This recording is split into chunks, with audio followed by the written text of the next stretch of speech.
Here we go again. My first attempt at immersion cooling an S19J Pro was met with a few hiccups. Okay, stop.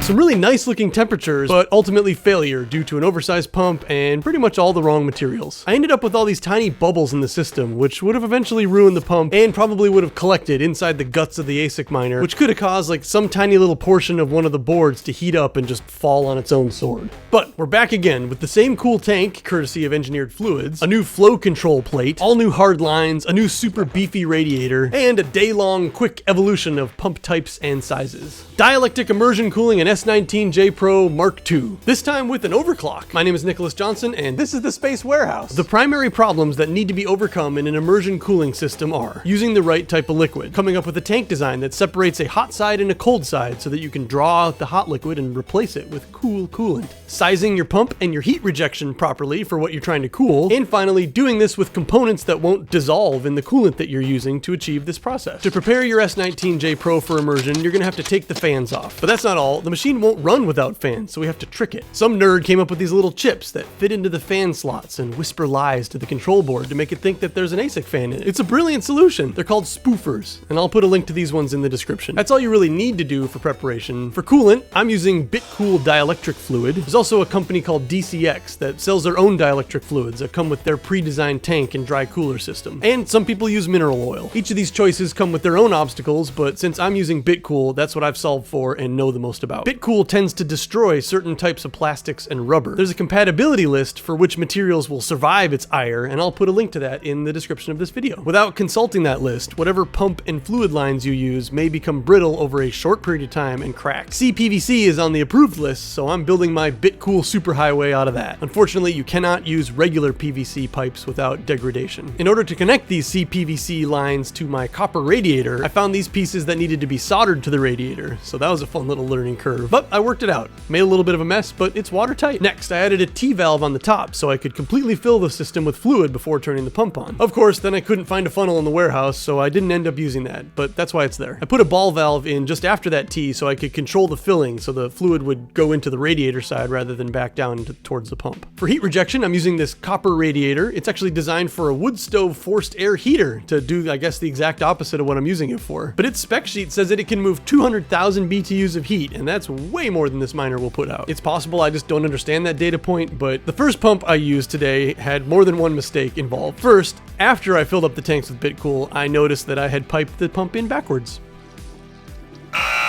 But then even after that, once I started testing, I figured out it's the wrong kind of pump altogether. This white pump is what's called a diaphragm pump. So to oversimplify, the way it works is by having these two rubber shapes sort of pressed together with these different chambers and one-way valves built into them. Then the pump alternates slapping these two chambers together, forcing the coolant to go from one chamber to the next and creating suction. It's super loud, it vibrates like crazy, and once again, it was overpowered for the size of this system. Give this some blips.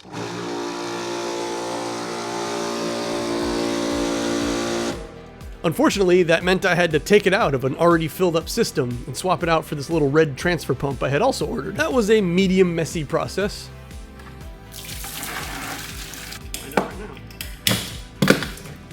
Yeah, look at that.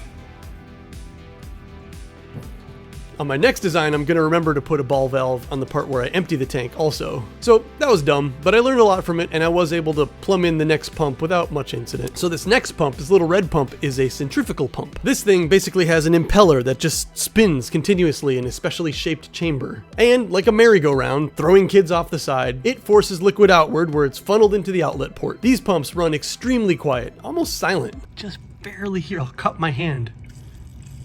You can sort of hear the water rushing through it. Now the whole system was built. All I had to do was fill the tanks with fluid. It's important to put your pump lower than your tank so that there's pressure at the inlet of the pump, so it primes. So I just gave a few blips to the little red transfer pump with the top ball valve closed, but the fill port open to force all the air from the radiator up and out of that T-shaped blowhole. Then cranked on the pump to its highest setting and let her rip. Much to my surprise, none of the joints leaked. There was far less bubbles and less all the time as the system ran its course. The circuit was complete. Here's how immersion cooling works, and then I'll go over the temperature data from the S19J Pro and the overclock that this enables. Dielectric coolant is pumped in and under the miner. Then the fluid is forced up through the case of the S19, pulling the heat off of the boards of the miner and taking advantage of the magical physics of the chimney effect on its way. Next, there's a little wall separating the two chambers of this tank. The hot liquid spills over the wall, creating a lovely little waterfall, where it's then sucked out of this port at the bottom. This makes it so that there's always a hot side and a cold side of the tank. The coolant is pulled into this pump, forced into this radiator and cooled down on its way through. Then it goes over this little bridge and back down into the cool side of the tank to start the whole thing over again. I have a FLIR camera attachment for my phone, and you can actually see some of the flow of the liquid in the top of the tank. It looks so cool. On the left side there, that's the power supply for the miner, and it's totally fine just to leave these fans in the power supply. They're small enough that it doesn't do any damage to the fans, and it doesn't really upset the operation of this whole system itself. Although I will point out that it would be optimal to have the entire machine flipped 180 degrees upside down so that these fans are pushing liquid up instead of down. And also the heat sinks on the boards are designed to have airflow in the opposite direction that I have coolant flowing now, but the coolant is so good at transferring heat, it doesn't really matter. It would just be more optimal if you wanted to do it that way, but it's really hard to plug everything in that way. The performance of this setup is incredible. I'm running a beta of the ASIC.to S19J Pro Overclock, so I'm pushing this machine not that hard, but it's a 100 terahash machine and I have it running at 115 terahash, and all the board sensors are in the 50s and 60s Celsius. On stock firmware and air-cooled, the temperatures are always in the 70s. I'm in Florida, it's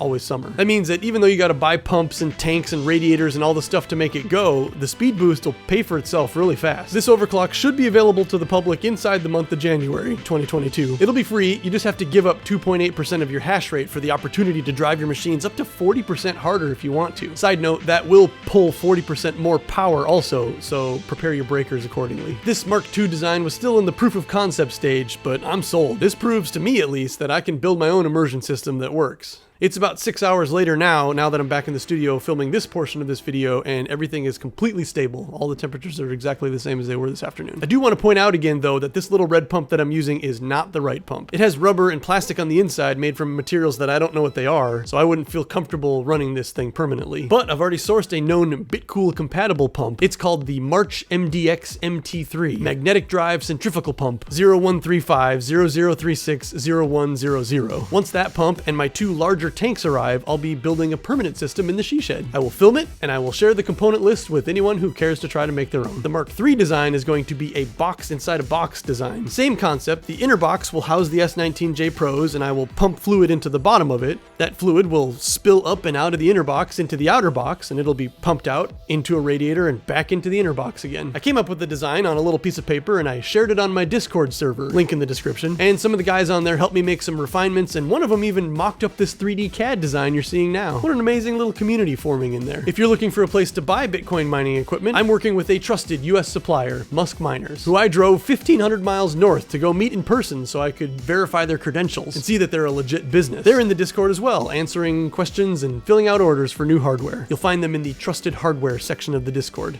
End of presentation.